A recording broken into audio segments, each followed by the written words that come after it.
Hi, this is Ceniza-Levine, co-founder of SixFigureStart, and this week's video tip is for entrepreneurs to stay focused on the business amidst all of the different things that they could be doing.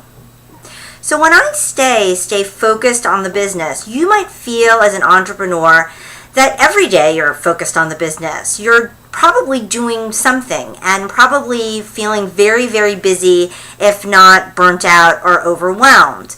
I know for myself, if I look at a typical week, I'm doing some sales calls, I'm responding to media inquiries, I am doing some general networking, I am executing projects that I've sold, whether it's coaching on site or consulting to an organization or presenting a workshop.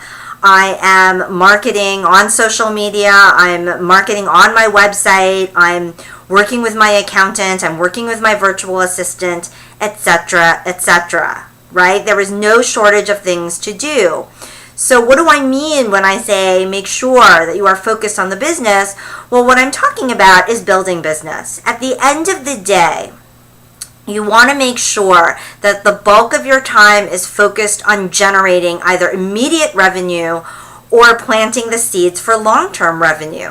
And the reason for this is, yeah, it's great to have a functioning website. Yeah, it's great to be working on the projects that you have now. But when these things are finished, you want to make sure that your pipeline is full of leads that are going to essentially convert to your next project and to the next reason why you want your website to be fully functioning, if that's what you're spending your time on.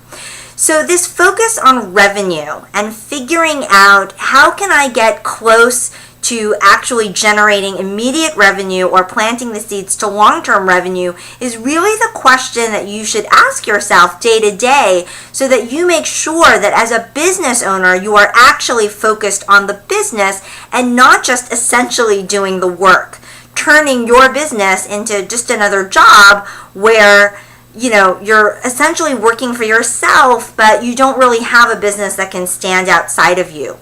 So make sure in the day-to-day, whether this is to carve out half an hour or an hour to make some phone calls that are directly related to pitching that next product, whether it's to work on copywriting that you're immediately going to post, whether it's going to be sending out a request for referrals or some other kind of direct mail letter. This is what I'm talking about when I'm talking about immediate revenue generating opportunities. And then in terms of planting the seeds for long-term opportunities, I'm talking about building your brand equity, perhaps raising your brand awareness through social media, doing the things that you know by looking at where you've generated sales in the past, where people have heard of you, you are flooding your pipeline. So if a lot of people hear about you from, say, social media, you know that needs to be something that you build in on a regular and ongoing basis. And by really asking yourself day in and day out, what is immediately going to lead to revenue? What has led to revenue in the past? And how can I focus on those areas? You force yourself to focus on building your business and not just executing the business that comes. So that's this week's video tip on how entrepreneurs can stay focused amidst all of the things that they have to do. This is Ceniza-Levine, co-founder of SixFigureStart, and I'll be back next week with another video tip.